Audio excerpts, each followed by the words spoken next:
Welcome to VM teachers. ఇదివరకు మనం బౌద్ధం గురించి డిస్కస్ చేసాం, జైనం గురించి డిస్కస్ చేసాం. షోడశ మహాజనపద కాలంలో ఆవిర్భవించిన కొన్ని మత శాఖల గురించి మనం డిస్కస్ చేసాం. ఆ సమయంలో ఈ ఉత్తర భారతదేశంలో షోడశ మహాజనపదాలు ఉన్నాయి. సో మగధ బలమైన జనపదంగా మహాజనపదంగా అవతరిస్తూ ఉంది అక్కడ. ఈ సమయంలోనే ప్రపంచం మీద ఆధిపత్యం కొరకు కొన్ని దేశాలు పోటీ పడుతున్నాయి. అంటే ఈ షోడశ మహాజనపద కాలంలోనే ప్రపంచం మీద ఆధిపత్యం కొరకు 2 దేశాలు పోటీ పడతా ఉన్నాయి. అవేంటో ఒకసారి మనం పరిశీలిస్తాం. అవి ప్రపంచం మీద ఆధిపత్యం కోసం పోటీ పడే దేశాలు ముఖ్యంగా పరిశీలిస్తున్నట్లయితే ఎవరు వాళ్ళు అంటే పారసీకులు. ప్రపంచం ఆధిపత్యం కొరకు పోటీ పడేటివి అందులో మొదటి వారు పారసీకులు. వీళ్ళని మనం పర్షియన్స్ అనేసి అంటాం. పర్షియన్స్. మరొకరు ఎవరు అంటే గ్రీకులు.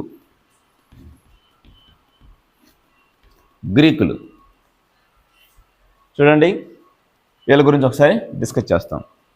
ఈ పర్షియన్స్ అంటే ప్రజెంట్ ఇరాన్ అంటే ఈ ప్రాంతం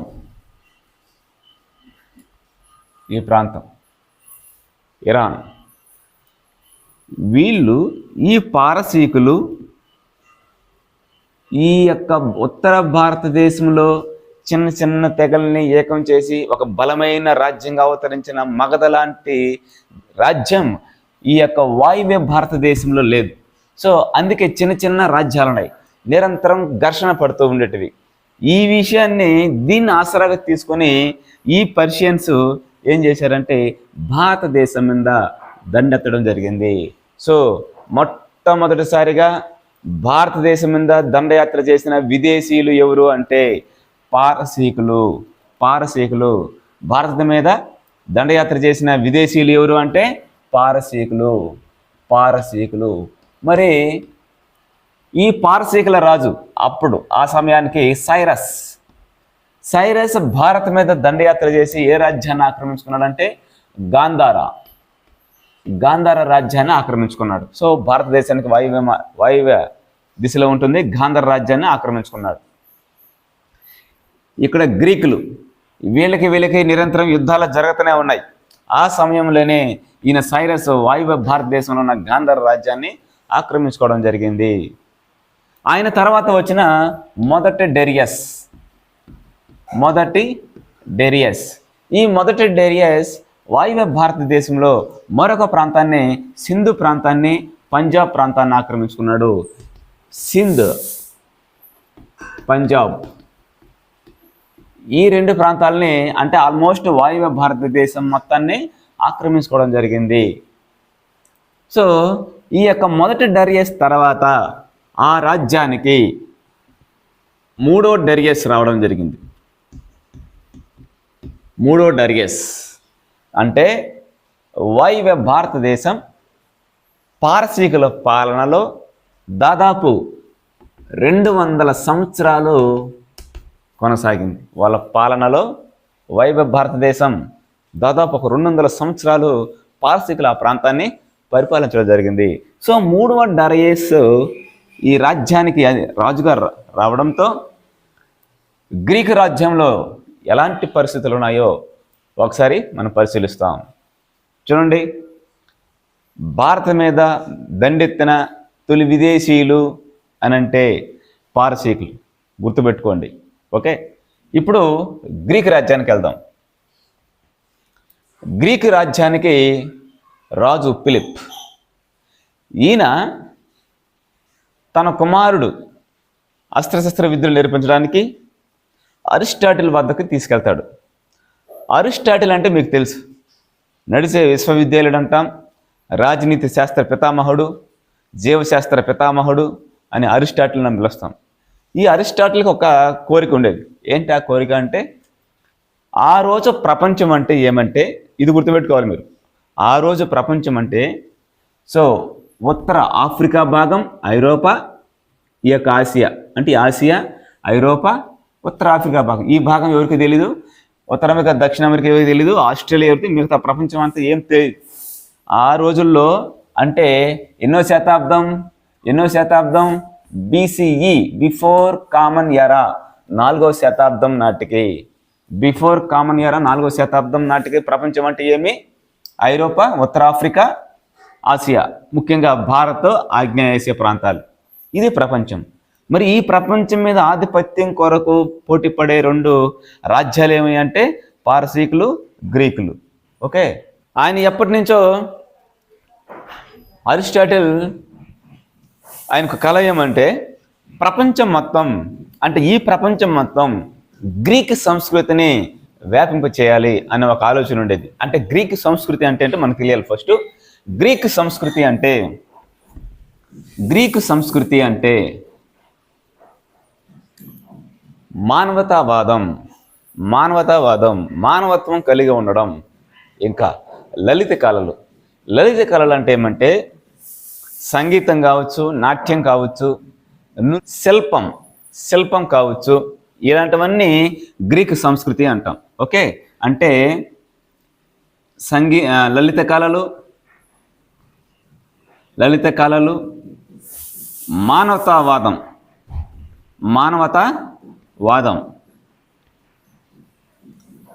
మానవత్వం కలిగి ఉండడం. ఇది అరిస్టాటిల్కి ఈ గ్రీక్ సంస్కృతిని ప్రపంచం మొత్తం వ్యాపించాలని ఒక కోరిక ఉండేది. కానీ దానికి సరైన వ్యక్తి కోసం ఆయన అన్వేషించేవాడు. అలాంటి సమయంలో ఒక చిన్న పిల్లవాడు తన వద్ద విద్యను అభ్యసించడం కోసం చేరతాడు. సో ఫిలిప్ అనే వ్యక్తి ఆ గ్రీక్ రాజు అరిస్టాటిల్కి తన కుమారుని అప్పగించడం జరుగుతుంది. సో అందరి పిల్లవాళ్ళ కన్నా ఈ పిల్లవాడు చాలా యాక్టివ్గా, ఎనర్జెటిక్గా ఉండడం జరుగుతుంది. కాబట్టి ఈ పిల్లవాడే నాకు సరైన వ్యక్తి. సో గ్రీక్ సంస్కృతిని వ్యాపింప చేయడానికి ఈ పిల్లవాడే కరెక్ట్ అనేసి ఆ పిల్లవాడిని ఎంచుకోవడం జరుగుతుంది. ఆయనే అలెగ్జాండర్. ఈ అరిస్టాటిల్ యొక్క గురు సంబంధం ఎలా ఉంటుందంటే ఒకానొక సమయంలో ఈవినింగ్ సమయంలో వాళ్ళిద్దరూ నడుచుకుంటా పోతున్నప్పుడు ఒక వాగుకి ఒక చెక్క లాంటి నిర్మాణాన్ని వేసుంటారు.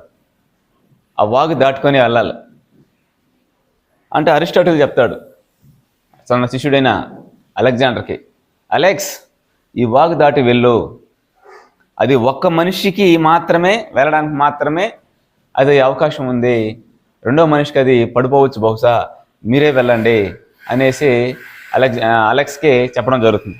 కానీ అలెక్స్ అంటాడు అరిస్టాటిల్తో, గురువుగారు మీరే వెళ్ళండి, ఒకవేళ నేను ఆ వాగులో పడిపోయినా నాలాంటి వ్యక్తులు మీరు 100 మందిని తయారు చేయొచ్చు అని అలెక్స్ తన గురువు గారితో చెప్పడం జరుగుతుంది. లేదు, నాది మొత్తం అంతా అయిపోయిన వృద్ధుని నేను, యువకుడు నువ్వు, నీ వల్ల ఈ యొక్క ప్రపంచానికి అవసరం ఉంది, నీవే మొదటి వెళ్ళు, నేను పడిపోయినా ఆ వాగులో నా వల్ల పెద్ద ఉపయోగం లేదు అనేసి ఆ యొక్క శిష్యుడికి చెప్పడం జరుగుతుంది. అంటే చూడండి, తన గురువు గారు క్షేమంగా ఉండాలని శిష్యుడు క్షేమంగా ఉండాలని గురువు, వాళ్ళ మధ్య యొక్క బంధం అక్కడ మనం గమనించవచ్చు. ఈరోజు కూడా గురు శిష్య బంధం మనం గమనించవచ్చు. ఈ మధ్యకాలంలో రాయచోటిలో కూడా మనం కొన్ని దాడులను గమనించవచ్చు. టీచర్ని చంపేయడం జరిగింది, టీచర్లని. సో ఈ విధంగా ఉంది ఇప్పుడు గురు శిష్య సంబంధం. సో వాళ్ళిద్దరి మధ్య గురు శిష్య సంబంధం గమనిస్తే అంటే చూడండి, ఈ గ్రీక్ సంస్కృతిని ప్రపంచం మొత్తం వ్యాపింపు చేయాలనేసి అలెగ్జాండర్ని అరిస్టాటిల్ ఎన్నుకోవడం జరుగుతుంది. సో ఫస్ట్ 20 సంవత్సరాలు వాళ్ళ నాన్నగారు ఫిలిప్ అనే వ్యక్తి రాజు చనిపోవడంతో, ఫిలిప్ అనే వ్యక్తి అంటే రాజు మరణించడంతో 20 ఏండ్ల వయసులోనే రాజుగా అలెగ్జాండర్ గ్రీక్కి రాజుగా పట్టాభిషేకం చేసుకోవడం జరుగుతుంది. సో ఎప్పుడైతే గ్రీక్ రాజుగా అలెగ్జాండర్ నియామకం జరుగుతుందో వెంటనే తన గురువు గారి కోరికైన గ్రీక్ సంస్కృతిని మొత్తం వ్యాపింపజేయడానికి, తన కోరిక నెరవేర్చడానికి మొట్టమొదటిసారిగా ఈజిప్ట్ మీద దాడి చేయడం జరుగుతుంది. ఎప్పుడైతే అలెగ్జాండర్ సేనలు ఈజిప్ట్ మీద దాడి చేసి దిగ్విజయ యాత్ర కొనసాగించి అభేద్యమైన సైన్యాన్ని కలిగి ఉన్న ఈజిప్ట్ని ఓడించడం జరుగుతుంది. సో ఎప్పుడైతే ఈజిప్ట్ని ఓడించడం జరుగుతుందో వెంటనే తన టార్గెట్ని ఈ ప్రాంతంలో అంటే తూర్పు వైపు ఏ ప్రాంతం ఉంది, పారసీకుల రాజ్యం ఉంది. వీళ్ళకి మొదటి నుంచే శత్రుత్వం ఉంది. ఈ ప్రపంచం మీద మేమే ఆధిపత్యం చలాయించాలనేసి పారసీకులు, గ్రీకులకి. సో ఎప్పుడైతే తూర్పు వైపు తన సేనలను మళ్లించడం జరిగిందో, ఇంకా అలెగ్జాండర్తో నిలబడి యుద్ధం చేసే సామర్థ్యం మూడో డరియస్కి లేదు. ఆ రోజుల్లో అలెగ్జాండర్తో యుద్ధం చేసే సామర్థ్యం, కనీసం ఒక నిమిషం పాటు నిలబడే సామర్థ్యం ఎవరికి లేదు. ఎందుకంటే అంతటి చాకచక్యంగా ఆయన యుద్ధం చేయగలడు కాబట్టి. ఓకే, సో మూడో డరియస్కి ఈ విషయం తెలుస్తుంది. మనోడికి యుద్ధం, రాజ్యం ఏడైనా పోని, మనోడు ఎప్పుడో జలకాలాడడం, కడుపు నిండుగా తినడము, ఇలా మనోడు గడిపేస్తూ ఉంటాడు. కాబట్టి అలెగ్జాండర్ తన సేనలతో పర్షియా మీద దాడి వస్తున్నాడు దాడికి అని తెలియంగానే మూడో డరియస్ తట్టాబుట్ట సర్దుకొని వాయువ్య భారతదేశంలో తన స్థావరానికి రావడం జరుగుతుంది. సో అలెగ్జాండర్ సేనలు మూడో డరియస్ని తరుముకుంటూ వాయువ్య భారతదేశానికి వచ్చి ఈ మూడవ డరియస్ని హరిబేల యుద్ధం ఈ హరిబేల యుద్ధంలో మూడో డరియస్ని ఓడించడం జరుగుతుంది. మూడో డరియస్ హరిబేల యుద్ధం ఎవరి మధ్య జరుగుతుందంటే మూడో డరియస్, అలెక్స్ లేదా అలెగ్జాండర్ ఎప్పుడైతే వాయువ్య భారతదేశానికి రావడం జరిగిందో, ఆ యుద్ధంలో ఇతను ఓడించి ఆ ప్రాంతాల్లోకి రావడం జరిగింది అలెగ్జాండర్. ఒక్కసారిగా భారతదేశం గురించి అంతకుముందు కథలుగా వినుంటాడు. ఒక్కసారిగా భారతదేశం చూడంగానే ఆయన సంభ్రమాశ్చర్యాలకి లోనవడం జరుగుతుంది. సో నా target, so next target Bharat. ఆ సమయానికి చిన్న రాజ్యాలు ఈ ప్రాంతంలో ఉంటాయి. చిన్న రాజ్యాలు. ఒకసారి మనం ఆ చిన్న రాజ్యాల గురించి ఒకసారి చూస్తాం. వాయువ్య భారతదేశంలో దాదాపు ఒక 7 రాజ్యాల వరకు, చిన్న రాజ్యాల వరకు ఉంటాయి. చూడండి, ఇక్కడ తక్షశిల,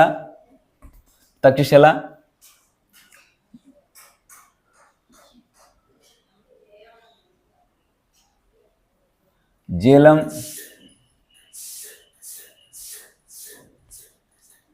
చేనాబ్, ఇది సింధు నది. ఓకే, అంటే ఈ జీలం, చేనాబ్ నదుల మధ్య ఈ యొక్క చిన్న రాజ్యాలు ఉంటాయి. మద్రా ఉంటుంది ఇక్కడ.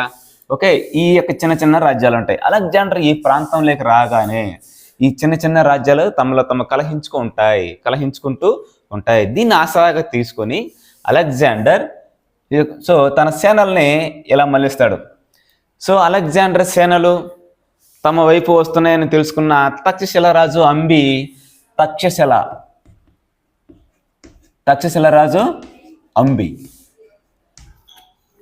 తమ ఓటమిని అంగీకరించి సామంతరాజుగా తమకు ఉంటానని చెప్పి కొన్ని కానుకల్ని అలెగ్జాండర్కి పంపించడం జరుగుతుంది.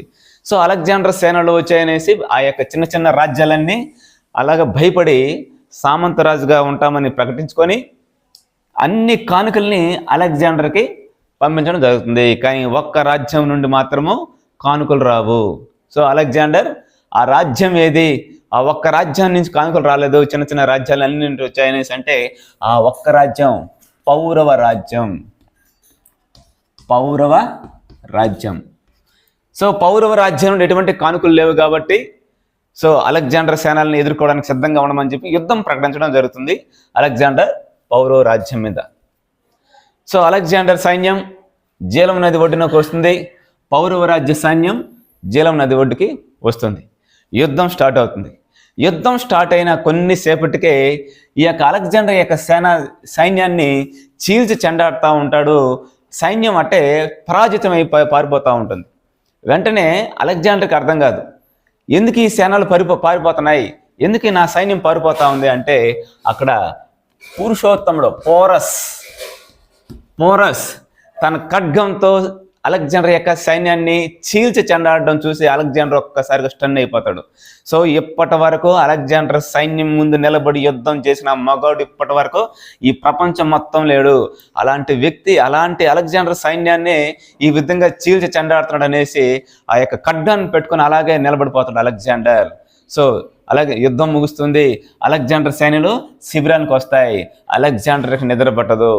అలాగే అప్పుడప్పుడు కళ్ళు మూసుకొని దిక్కును లేచి కూర్చుంటా ఉంటారు అలెగ్జాండర్. అప్పుడు తక్షశిల రాజు అంబి వచ్చి అలెగ్జాండర్తో మాట్లాడతాడు. మీరు వాడితో యుద్ధం చేసి గెలవాలంటే అది అసంభవం. మేము కొన్ని సంవత్సరాల పాటు ఆ పౌరవ రాజ్యం మీద యుద్ధం చేస్తున్నాం, చుట్టుపక్కల రాజ్యాలన్నీ కలిసి, కానీ ఇప్పటి వరకు వాడిని ఓడించలేకపోతున్నాం. మీరు కూడా వాడిని ఓడించలేరు. మీరు ఎంత అలెగ్జాండర్ అయినా కానీ, ప్రపంచ విజేత అయినా కానీ ఆ పౌరస్ను ఓడించడం అసాధ్యమైన పని. మరి వాడిని ఓడించాలంటే నేను ఏం చేయాలనేసి ఆయన ఆలోచిస్తూ ఉంటాడు. దానికి అంబి అంటాడు, చిన్న సలహా ఇస్తా, దాన్ని మీరు పాటిస్తేనే వాడిని ఓడించగలం అనేసి అంబి చెప్పడం జరుగుతుంది. చూడండి, భారతదేశంలో మొట్టమొదటి ద్రోహి ఎవరు అంటే ఈ అంబిని చెప్పుకోవచ్చు. ఎందుకంటే స్వదేశీ రాజులు పక్క రాజ్యం మీద ఉన్న కోపంతో విదేశీ రాజ్యాన్ని ఆహ్వానించి ఆ విదేశీ రాజుకు సహకరించిన ప్రపంచంలో అంటే భారతదేశంలో మొట్టమొదట ద్రోహి ఎవడంటే అంబి చెప్తాడు, పొగులు యుద్ధం చేసి వాడిని మనం గెలవలేం, అసాధ్యం. ఓడి సైన్యం ముందు మనం నిలబడలేం. అర్ధరాత్రి ఓడి మీద యుద్ధం చేద్దాం, అర్ధరాత్రి ఓడి మీద ఆ రాజ్యం మీద యుద్ధం చేస్తే మనం గెలుస్తాం అని చెప్పడంతో అప్పుడు అలెగ్జాండర్ సైన్యం అర్ధరాత్రి ఆ యొక్క పౌరవ రాజ్యం మీద వర్షం పడుతూ ఉంటుంది, చినుకులు పడుతూ ఉంటాయి. అయినా కానీ అలెగ్జాండర్ సైన్యం పౌరవ రాజ్యం మీద అర్ధరాత్రి దాడి చేయడం జరుగుతుంది. పౌరవ రాజ్యానికి ఏం జరుగుతుందో ఆ యొక్క సైనికులు అసలు ఏం జరుగుతుందని తెలుసుకునే లోపు అలెగ్జాండర్ సేన లోపలికి రావడం, పురుషోత్తముని బంధించడం జరుగుతుంది. సో అలెగ్జాండర్ పురుషోత్తముడి యొక్క సింహాసనం మీద కూర్చొని ఉంటాడు. పురుషోత్తముడు సింహాసనం మీద కూర్చొని వాడిని పట్టుకురంటారని చెప్తాడు. అంటే అప్పటి వరకు అలెగ్జాండర్ పురుషోత్తముని దగ్గరుండి చూసిన దాఖలే లేవు. వాడిని ఒక్కసారి నేను చూడాలి, వాడిని పట్టుకురండి అనేసి అలెగ్జాండర్ చెప్పడం జరుగుతుంది. సో దాదాపు ఒక 20-30 మంది వాడిని గొలుసులతో కట్టి తీసుకుని వస్తూ ఉంటారు. అలెగ్జాండర్ సింహాసనం మీద కూర్చొని ఆయనకి తెలియకుండానే అలా లేయడం జరుగుతుంది. ఎందుకంటే ఆ యొక్క 30 మంది వాడిని తీసుకొచ్చినట్లే వాడు వాళ్ళని లాక్కొస్తున్నట్టుగా ఆయన కనిపించి అట్లాగే సింహాసనం మీద లేచి నిలబడిపోతాడు. ఆ యొక్క ఎర్రని కళ్ళు, ఆ రౌద్రాన్ని చూసి భయం వేస్తుంది అలెగ్జాండర్కి. ఎప్పటి వరకు ఆయనకి అలాంటి వ్యక్తి 6 అడుగులు కటౌట్, విశాలమైన దేహదారుఢ్యం కలిగిన వ్యక్తిని ఆయన అప్పటి వరకు చూడలే. సో అందుకే అలెగ్జాండర్ చాలా పొట్టుగా ఉంటాడు. ఈ యొక్క దేహదారుఢ్యం, విశాలమైన కటౌట్, 6 అడుగులు కటౌట్ను చూసి భయం వేస్తుంది అలెగ్జాండర్కి. ఆయనకు తెలియకుండానే సింహాసనం నుంచి లేచి నిలబడిపోతాడు. ఏంట్రా వీడి ధైర్యం, వాడి కళ్ళల్లో భయం అనేదే లేదు. అంటే ఈ పురుషోత్తముడి కళ్ళల్లో ఆయనకు భయం కనిపించట్లే అలెగ్జాండర్కి. ఇంతమంది సైన్యం నాదుంది, నా చేతుల్లో బందీగా ఉన్నాడు, అయినా వాడి కళ్ళల్లో భయం అనేది లేదు. ఏంటి వీడి ధైర్యం అనేసి ఆయన యొక్క దాసోహం అయిపోతాడు ఆయన యొక్క వీరత్వానికి. సో ఆ అంటే చూడండి, ఇక్కడ మిగతా అన్ని రాజ్యాలు అలెగ్జాండర్ సైన్యానికి దాసోహం అయితే పౌరవ రాజ్యం మాత్రం దాసోహం కల. అంటే మాతృభూమి కోసం అతను ప్రాణ త్యాగానికైనా సిద్ధపడడం జరిగింది.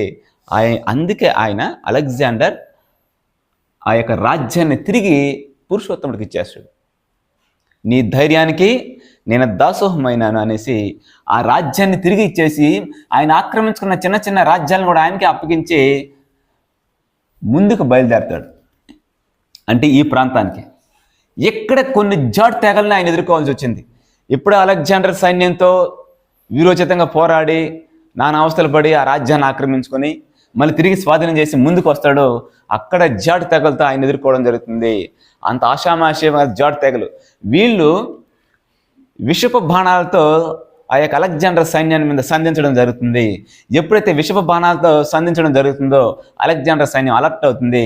రాజుగారు ఇంకా ఆగండి, మనం ఇక్కడి నుంచి ముందుకు వెళ్ళలేం, వీళ్ళు జాట్ తెగలు, ఈ జాట్ తెగలే ఇంత పురుషోత్తమ రాజ్యం భయంకరంగా ప్రతిఘటించింది. ఈ జాట్ తెగలు భయంకరంగా ప్రతిఘటిస్తున్నాయి. ముందు ఇక్కడ మగధ ఉంది, మగధ అభేద్యమైన సైన్యాన్ని కలిగి ఉంది. మరి అలాంటి అభేద్యమైన సైన్యాన్ని కలిగి ఉన్న మగధని మన సైన్యం ఎదుర్కోలేదు, సిద్ధంగా లేదు అని ఆయనకి చెప్పడంతో ఈ ప్రాంతం నుండి మళ్ళీ తిరిగి తమ మాతృదేశానికి తిరుగు ప్రయాణం అవ్వడం జరుగుతుంది.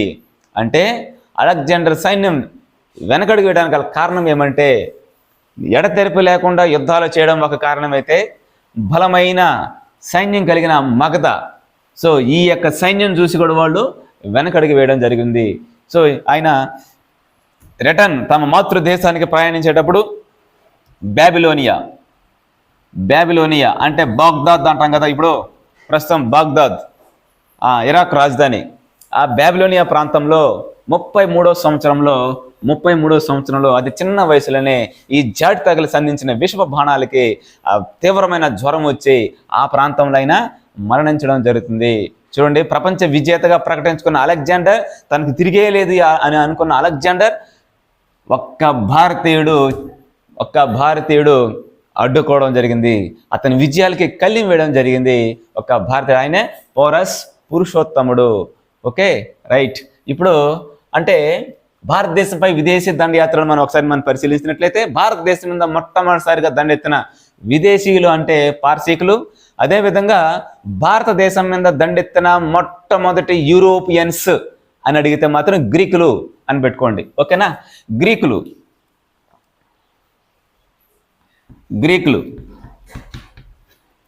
భారత్పై దండెత్తిన మొట్టమొదటి యూరోపియన్స్ అంటే ఎవరు? గ్రీకులు. అదే పారసీకులు భారత్పై దండెత్తిన మొట్టమొదటి విదేశీయులు. మొట్టమొదటి విదేశీయులు అంటే పార్సీకులు పెట్టండి, మొదటి యూరోపియన్స్ అంటే గ్రీకులు పెట్టండి. ఓకే, సరే. ఇప్పుడు మగధ విజృంభణ గల కారణాలు ఒకసారి పరిశీలిస్తాం. మగధ విజృంభణ.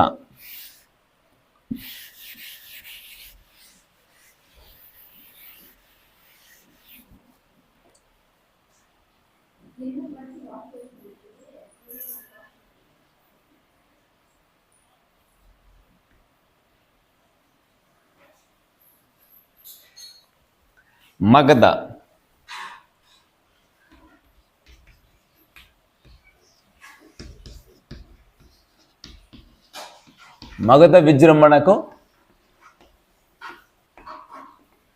కారణాలు మనం పరిశీలిస్తాం. మొదటి కారణం మగధ రాజ్యం అంటే చూడండి,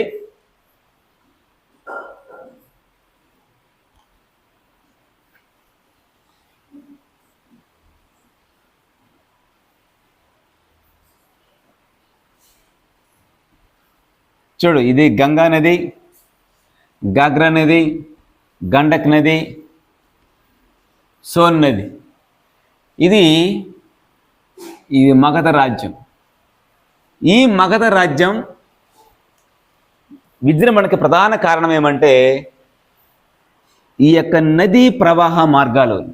ఈ గంగా నదికి ఇరువైపున ఈ మగధ రాజ్యం విస్తరించి ఉండడం, సోన్ నది, గండక్, గాగ్రా ఈ నదుల వలన ఆ ప్రాంతం, నదులు ఎప్పుడు మైదాన ప్రాంతాలని సారవంతం చేస్తాయి, అంటే వ్యవసాయానికి పుష్కలంగా ఉపయోగపడతాయి. ఓకేనా, నెక్స్ట్ వాణిజ్యానికి ఉపయోగపడతాయి. సో నదులు అనేటివి కీలకంగా మారాయి అక్కడ. సో గంగా నదికి ఇరువైపులో ఉండడం, ఈ నదీ వ్యవస్థ మొత్తం అక్కడ కలిగి ఉండడం, మగధ కలిగి ఉండడం, ఇది వాణిజ్యానికి, వ్యవసాయానికి ఎక్కువగా దోహదపడింది. ఓకే, సో గంగా, గాగ్రా,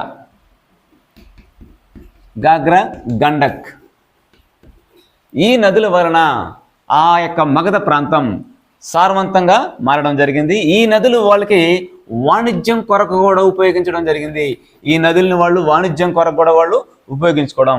ప్రధానంగా ఏమంటే ఈ మగధ రాజ్యానికి దక్షిణంగా అంటే ఇక్కడ ఏ ప్రాంతం ఉంది మీకు ఇదివరకే చెప్పాను. మీకు భారతదేశంలో ఖనిజాలకు ప్రసిద్ధి చెందిన పీఠభూమి ఏదన్నా ఉందంటే అదే చోటనాగ్పూర్ పీఠభూమి. గుర్తుపెట్టుకోవాలి మీరు. ఈ చోటనాగ్పూర్ పీఠభూమి మగధకు దక్షిణంగా ఇనుప ఖనిజ నిక్షేపాలు బయటపడ్డాయి. మగధకి దక్షిణంగా ఇనుప ఖనిజ నిక్షేపాలు. రేపు ప్రశ్న అడతాడు, ఇనుప ఖనిజ నిక్షేపాలు ఏ ప్రాంతంలో బయటపడ్డాయి అనేసి ఇస్తాడు. మగధకి ఉత్తర ప్రాంతం, మగధకి తూర్పు ప్రాంతం, మగధకి పడమర ప్రాంతం, మగధకి దక్షిణ ప్రాంతం అని ఈ టైప్ ఆఫ్ ప్రశ్నలు కూడా అడిగేదానికి అవకాశం ఉంటుంది. కాబట్టి ఖచ్చితంగా మనం తెలుసుకోవాలి. చోటనాగ్పూర్ పీఠభూమి ఉండేది మగధకి దక్షిణంగా ఉండేది. ఓకేనా, ఓకే, రైట్. ఇనుప ఖనిజ నిక్షేపాలు. ఈ ఇనుముతో వాళ్ళు అంటే ఈ మిగతా రాజ్యాల కన్నా ఇనుము లభించింది ఒక్క మగధకే మొట్టమొదటిసారిగా. ఈ ఇనుముతో వాళ్ళు ఆయుధాలను తయారు చేసుకోవడం జరిగింది. మరి ఈ ఇనుముతో వాళ్ళు వ్యవసాయ పనిముట్లు తయారు చేసుకోవడం జరిగింది. ఈ వ్యవసాయ పనిముట్లు తయారు చేసుకొని ఆ మైదాన ప్రాంతాలని బాగా దున్ని సారవంతం చేసి పంటలు పండించడం జరిగింది. పుష్కలమైన పంటలు పండించడం జరిగింది. ఆ యొక్క వ్యవసాయ ఉత్పత్తులు విపరీతంగా వాళ్ళకు పెరిగాయి. అంటే వాళ్ళు ఉపయోగించుకొని మిగిలిన ఉత్పత్తులను వాళ్ళు ఇతర పక్క రాజ్యాలకు అమ్ముకోవడం జరిగింది. ఇది వాణిజ్యానికి దోహదపడింది. ఈ విధంగా అధికంగా ఆదాయాన్ని పొందడం జరిగింది. సో అందుకే ఆ రాజులు ఈ యొక్క రాజ్యంలో ఉన్న ప్రజలు వ్యవసాయ ఉత్పత్తులు ఎక్కువగా పండిస్తున్నారు కాబట్టి వాళ్ళ మీద పన్నులు కూడా ఎక్కువ వసూలు చేసేవాళ్ళు. ఈ విధంగా బలంగా ఆర్థికంగా పటిష్టంగా మగధ అవతరించడానికి ఇదొక కారణమైంది. నెక్స్ట్ మరొక కారణం ఏం చెప్పాను మీకు, ఆయుధాలు తయారు చేసుకోవడం. అంటే మిగతా రాజ్యాలతో పోలిస్తే ఇనుముతో ఆయుధాలు తయారు చేసుకుంది వీళ్ళే. కాబట్టి రథముసలం, మహాశిల కంటక అనే కొన్ని రకాల ఆయుధాలను వీళ్ళు తయారు చేసుకోవడం జరిగింది. ఓకే, నెక్స్ట్ అడవుల్లో మగధకి చుట్టుపక్కల అడవులు అంటే కొంతవరకు అడవులు ఉన్నాయి. ఈ అడవుల్లో నుండి వాళ్ళు ఏనుగులను పట్టుకురావడం జరిగింది. ఏనుగులను పట్టుకుని వచ్చి వాటికి యుద్ధ శిక్షణ ఇవ్వడం జరిగింది. నెక్స్ట్ ఆ అడవుల నుండి కలప. మరి కలపతో ఏం చేసేవాళ్ళు అంటే కోటలు నిర్మించేవాళ్ళు, రాజభవనాలు నిర్మించేవాళ్ళు. చూడండి, అంటే కలపతో కోటలు, రాజభవనాలు ఇవి వాళ్ళు నిర్మించుకోవడం జరిగింది. ఓకే, ఈ యొక్క కారణాల వలన మగధ మిగతా షోడశ మహాజనపదాల కన్నా ఎక్కువగా బలవంతంగా మారింది. మగధతో పాటు బలంగా ఉన్న రాజ్యాలు కొన్ని ఉన్నాయి. ఒకటి కోశల, అవంతి, కోశల, వైశాలి. ఈ రాజ్యాలు కూడా మగధతో పాటు బలంగా ఉన్నాయి. కానీ వాటన్నిటి మీద చివరికి ఆధిపత్యం చెలాయించిన షోడశ మహాజనపదం ఏది అంటే మగధ. మరి ఇప్పుడు ఈ మగధని పాలించిన వంశాల గురించి మనం ఒకసారి పరిశీలిస్తాం. సో మగధను పాలించిన వంశాలు మనం చూసినట్లయితే మొదటి వంశం బృహద్రథ. ఈ బృహద్రథ వంశ స్థాపకుడు బృహద్రథుడు.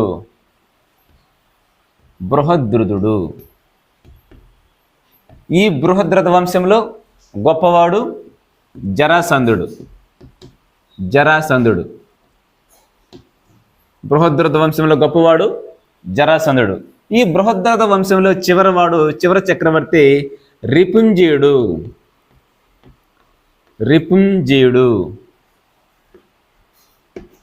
ఈ రిపుంజయుడిని ఓడించి హర్యాంక వంశాన్ని స్థాపించిన వారు. హర్యాంక వంశం చూడండి, మగధని పాలించిన మొదటి వంశం బృహద్రథ వంశం, స్థాపకుడు బృహద్రథుడు. ఈ యొక్క వంశంలో గొప్పవాడు జరాసంధుడు. ఈ యొక్క వంశంలో చివరి చక్రవర్తి రిపుంజయుడు. ఈ రిపుంజయుడిని ఓడించి హర్యాంక వంశాన్ని స్థాపించిన వారు బింబిసారుడు.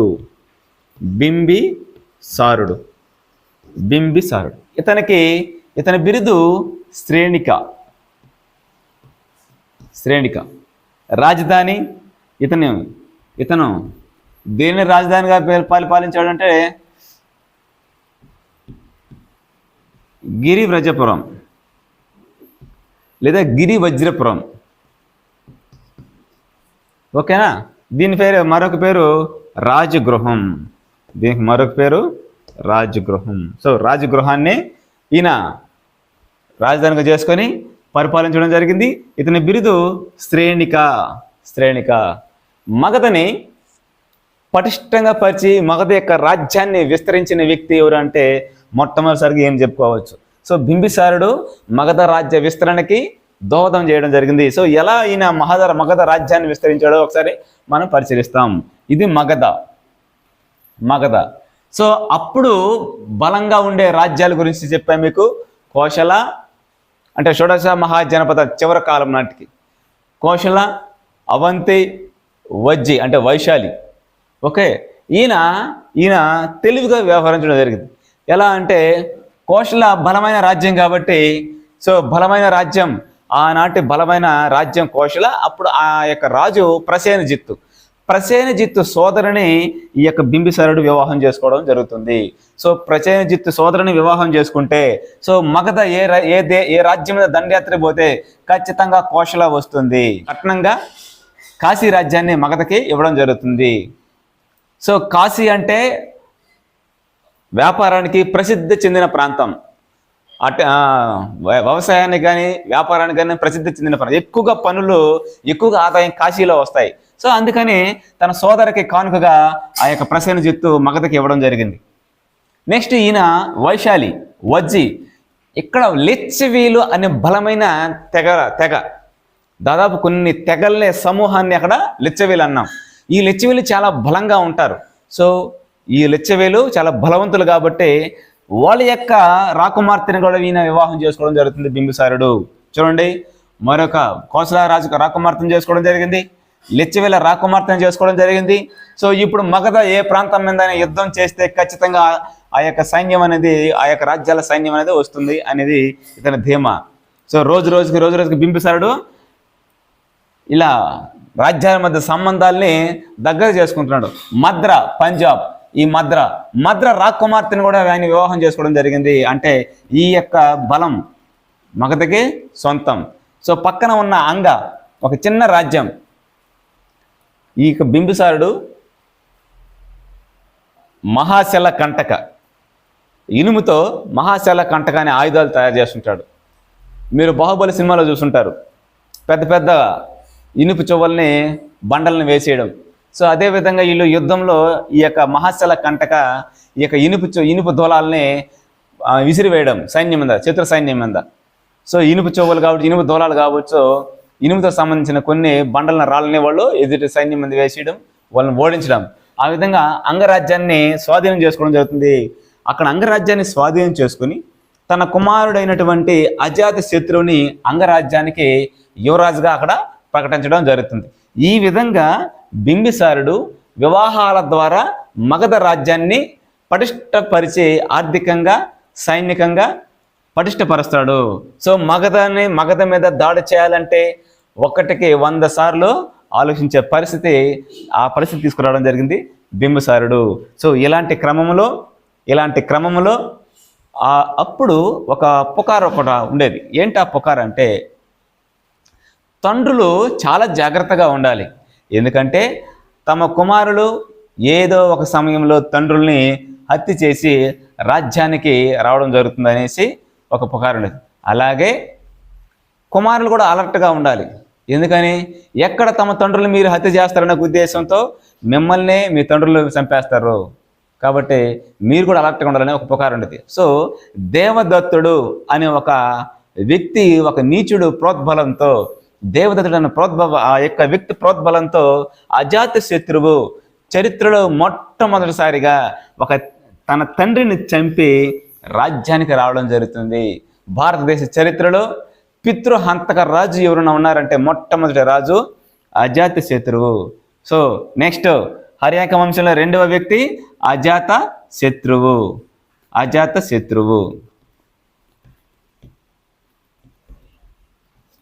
ఈ అజాత శత్రువు తన తండ్రిని చంపి రాజ్యానికి రావడం జరుగుతుంది. అజాత శత్రువు, ఇతని బిరుదు కునిక. ఇతని బిరుదు కునిక. చూడండి, ఇతను తన తండ్రి రాజధాని అంటే రాజగృహాన్నే రాజధానిగా చేసుకొని పరిపాలిస్తున్నాడు. కానీ పాటలీపుత్ర అంటే ప్రస్తుతానికి దీనికి పేరేమి, పాట్నా. ప్రజెంట్ దీన్ని మనం పాట్నా అని పిలుస్తున్నాం. ప్రజెంట్ దాన్ని ఏమని పిలుస్తున్నాం, పాట్నా. అంటే బీహార్ రాజధాని పాట్నా. దీనికి పాత పేరు, పూర్వనామం ఏది అంటే పాటలీపుత్ర. ఈ పాటలీపుత్ర అనే ఒక కొత్త నగరాన్ని నిర్మించడానికి ప్రారంభించాడు. అంటే ఈ పాటలీపుత్ర నగరానికి పునాదులు వేసి సగం వరకు నిర్మిస్తూ ఉన్నాడు. ఓకేనా. అంటే పాటలీపుత్ర నగర నిర్మాత అజాత శత్రువు. దీన్ని జలదుర్గం అని కూడా పిలుస్తాం. పాటలీపుత్రాన్ని ఏమని పిలుస్తాం, జలదుర్గం. ఎందుకు జలదుర్గం అన్నామంటే ఈ సోన్ నది గంగా నదికి మధ్యలో ఇక్కడ నిర్మించడం జరుగుతుంది. చూడండి, ఈ పక్కేమో గాగా, ఈ పక్కేమో గండక్, ఇదేమో గంగా నది, ఇదేమో సోన్ నది. సో వీటి మధ్య దీన్ని నిర్మించడం జరుగుతుంది కాబట్టి దీన్ని జలదుర్గం అని పిలవడం జరుగుతుంది. ఈ అజాతశత్రువుకి రాజ్యకాంక్ష ఎక్కువ. మీరు బాగా గమనించాలి, షోడశ మహాజనపద కాలంలో 2 మతాలు ఉన్నాయని చెప్పా, బౌద్ధం, జైనం. బౌద్ధం అంటే బుద్ధుడికి సమకాలికమైన మగధ రాజులు అంటే బింబిసారుడు బుద్ధునికి, వర్ధమాన మహావీరుడికి సమకాలికమైన రాజు, మగధ రాజు. సో అజాతశత్రువు బుద్ధుడికి సమకాలిక రాజు. బుద్ధుని వద్దకు వెళ్ళి తమ తండ్రిని చంపిన విషయాన్ని ఆయన అంగీకరించడం జరుగుతుంది. బుద్ధుని ప్రభావితం ఇతని మీద అమితంగా ఉండడం జరుగుతుంది. అయినా కానీ ఇతనికి రాజ్యకాంక్ష ఎక్కువ, రాజ్య విస్తరణ మీద ఎక్కువగా ఫోకస్ చేసేవాడు. ఇక్కడ లిచ్చవీలు అని చెప్పా మీకు.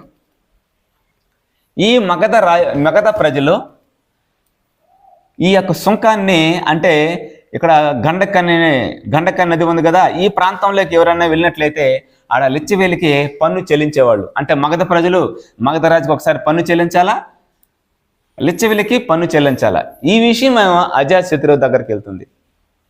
సో ఈ విధంగా లిచ్చవీలు ఎక్కువగా పన్ను వసూలు చేస్తున్నారనేసి. మరొక పక్క కోసల రాజ్యం. ఈ కోసల రాజ్యం ప్రసేనజిత్తు తన బామర్ది, అంటే తన సోదరి భర్త అయిన బింబిసారుని హత్య చేశాడు కాబట్టి తన సోదరికి కానుకగా ఇచ్చిన కాశీ రాజ్యాన్ని తిరిగి స్వాధీనం చేసుకుంటాడు. ఈ పక్క ఏమో కాశీ ప్రాంతాన్ని ప్రసేనజిత్తు తిరిగి స్వాధీనం చేసుకుంటాడు. ఈ లిచ్చవీలు వీళ్ళ మగధ ప్రజల దగ్గర పన్ను వసూలు చేస్తుంటారు. సో ఫస్ట్ టార్గెట్ కోసల మీద పెడతాడు. ఆ ప్రసేనజిత్తును ఓడించి తిరిగి కాశీ ప్రాంతాన్ని తిరిగి స్వాధీనం చేసుకోవడం జరుగుతుంది అజాతశత్రు. నెక్స్ట్ ఈ లిచ్చవీళ్ళ దగ్గరికి వెళ్ళి, ఈ లిచ్చవీళ్ళు అమితమైన బలవంతులు ఆ రోజుల్లో, వాళ్ళ మీద యుద్ధం చేసి గెలిచే దాఖలాలు లేవు. అందుకనే బింబిసారుడు వాళ్ళ యొక్క రాకుమార్తెను వివాహం చేసుకుని వాళ్ళతో వివాహ సంబంధాలు నేర్పి వాళ్ళ యొక్క సైన్యాన్ని తమ వైపు మలుచుకున్నాడు. కానీ అజాతశత్రువు వాళ్ళతో శత్రుత్వం పెంచుకున్నాడు. సో వసాకార ఇతని సేనాని, అజాతశత్రువు యొక్క సేనాని. ఈ సేనాన్ని పంపించి దాదాపు 36 తెగల పైన ఉంటాయి. ఈ తెగల మధ్య విభేదాలు సృష్టిస్తాడు. అంటే దాదాపు ఒక 16 సంవత్సరాల పాటు అజాతశత్రువు వాళ్ళతో పోరాటం జరుగుతుంది. ఈ 16 సంవత్సరాల్లో ఈ వసాకార వాళ్ళ మధ్య విభేదాలు సృష్టించి వాళ్ళని డివైడ్ చేసి ఏకాంతం చేసి అజాతశత్రువు గెలిచేలా ఈ వసాకార చేయడం జరిగింది. వాళ్ళందరూ ఐక్యంగా కలిసి ఉంటే లిచ్చవీలు వాళ్ళ మీద విజయం సాధించడం అసాధ్యమైన పని అనే విషయం అజాతశత్రువు తెలుసు. అందుకే ఈ వసాకార అనే సేనాధిపతిని పంపించి వాళ్ళ మధ్య విభేదాలు సృష్టించి 16 సంవత్సరాల పాటు యుద్ధం చేసి ఆ లిచ్చవి యొక్క వైశాలి ప్రాంతాన్ని ఆక్రమించుకోవడం జరుగుతుంది. ఓకే, ఈ అజాతశత్రువు మొదటి బౌద్ధ సంగీతిని ఏర్పాటు చేయడం జరుగుతుంది. రాజగృహం. ఓకే, చూడండి, బుద్ధుని మరణించిన తర్వాత ఈ యొక్క బౌద్ధ సంగీతిని ఏర్పాటు చేయడం జరుగుతుంది. ఈయన తర్వాత తమ కుమారుడు ఉదయనుడు వస్తాడు. ఈ ఉదయనుడు తన తండ్రి గారైన పాటలీపుత్ర నగరాన్ని సగం నిర్మించి ఆయన చనిపోవడం జరుగుతుంది. సో ఆ పాటలీపుత్ర నగర నిర్మాణాన్ని ఈయన కంప్లీట్ చేస్తాడు. కంప్లీట్ చేసి రాజధానిని పాటలీపుత్రాన్ని చేసుకోవడం జరుగుతుంది. సో పాటలీపుత్రాన్ని రాజధానిగా, అంటే రాజగృహం నుండి పాటలీపుత్రానికి రాజధానిని మార్చిన వ్యక్తి ఎవరంటే ఉదయనుడు, అజాతశత్రువు యొక్క కుమారుడు. ఇతని తర్వాత వచ్చిన వాళ్ళందరూ పితృహంతకులు. తండ్రిని చంపి రాజ్యానికి రావడం, అక్కడ ఉన్న ప్రజలకి విరక్తి చెందింది. సో హర్యాంక వంశ చివరి చక్రవర్తి నాగదాసకుడు ఇతనిని తొలగించి కాశీ మంత్రి, అంటే కాశీ అంటేమి మగధలో భాగం, ఈ కాశీలో ఉన్న మంత్రి అయినటువంటి శిశునాగుడు ప్రజలు ఇతరులను తొలగించి కాశీ మంత్రి అయిన శిశునాగుడిని మగధకి రాజుగా ప్రకటించడం జరుగుతుంది. వీళ్ళు తండ్రిని పితృహంతకులు, ఉదయం తర్వాత వరుసగా పితృహంతకులు, విరక్తి చెందారు, అసమర్థుడు. అందువల్ల ప్రజలు విరక్తి చెంది శిశునాగుడిని మగధకి రాజుగా ప్రకటించడం జరుగుతుంది. నెక్స్ట్ శిశునాగుడు. ఈ శిశునాగుడు ఏ వంశానికి చెందినవాడు అంటే శిశునాగ వంశం. సో హర్యాంక వంశం తర్వాత శిశునాగ వంశం. శిశునాగ వంశం స్థాపకుడు శిశునాగుడు.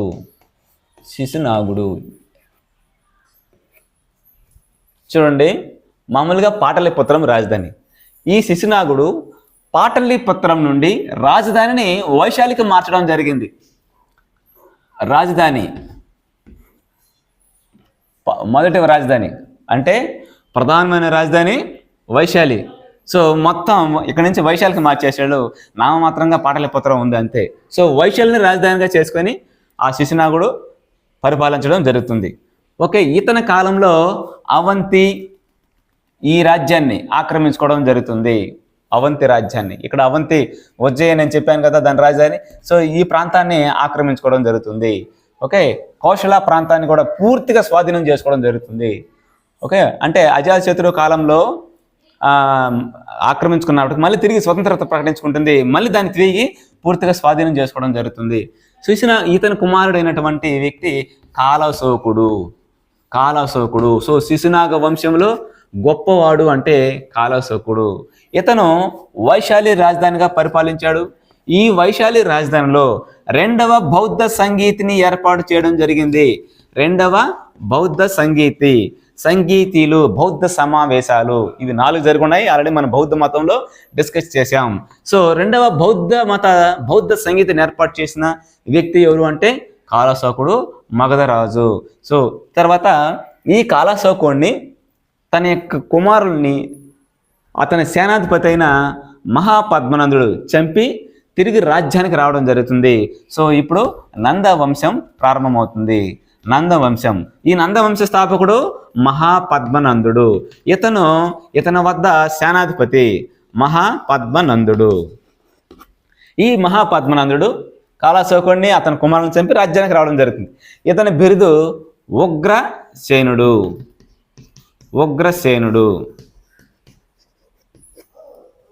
నందవంశంలో 9 మంది రాజులు పరిపాలించిన దానివల్ల నవనందులు అని కూడా పిలవడం జరుగుతుంది. ఈ యొక్క మహాపద్మనందుడు విశాలమైన రాజ్యాన్ని విస్తరించడం జరుగుతుంది. ధననందుడు, ఇతనికి రాజ్యకాంక్ష ఎక్కువ, ధనపిచ్చి ఎక్కువ. ఈ ధనపిచ్చి ఎక్కువతో ప్రజల మీద విపరీతమైన పన్నులు వేసేవాడు. బలవంతంగా పన్నులు వసూలు చేసేవాడు. ఒకానొక దశలో వీని వల్ల చాలా విరక్తి చెందేవాళ్ళు ప్రజలు. ఈయనకి ఎంత అహంకారం అంటే తమ ఆస్థానంలో ఉండే పండితులను కూడా ఇతను తీవ్రంగా భయంకరమైన పదజాలను ఉపయోగించి తీవ్రంగా అవమానించేవాడు. ఈయన కాలంలోనే గ్రీక్ సేనలో అలెగ్జాండర్, ఇక్కడ ధననందుడు రాజుగా ఉన్నప్పుడు గ్రీక్ సేనలో మగధ యొక్క సైన్యాన్ని చూసి వినుతిరగడం ప్రారంభమవుతుంది. అంటే అలెగ్జాండర్కి సమకాలికమైన మగధ రాజు అంటే ధననందుడు. అలెగ్జాండర్కి సమకాలీన రాజు మగధ రాజు అంటే ధననందుడు. ఎంత అహంకారం అంటే తన పండితుల్ని తీవ్రంగా అవమానించేవాడు. ఆ తీవ్రంగా అవమానపడిన వ్యక్తి చాణక్యుడు. ఈ చాణక్యుని అవమానపరిచి ఆ సమావేశం నుంచి బయట తరిమేస్తే తీవ్ర మనస్తాపానికి గురైన చాణక్యుడు ఇంతటి అహంకారమైన ధననందుడిని ఓడించి ఈ ప్రాంతాన్ని తిరిగి స్వాధీనం చేసుకుంటామని శపథం చేసి ఆ ప్రాంతం నుంచి బయట రావడం జరిగింది. మరి చాణక్యుడు చేసిన శపథాన్ని నెరవేర్చుకున్నాడనే విషయం మనం నెక్స్ట్ వీడియోలో చూద్దాం.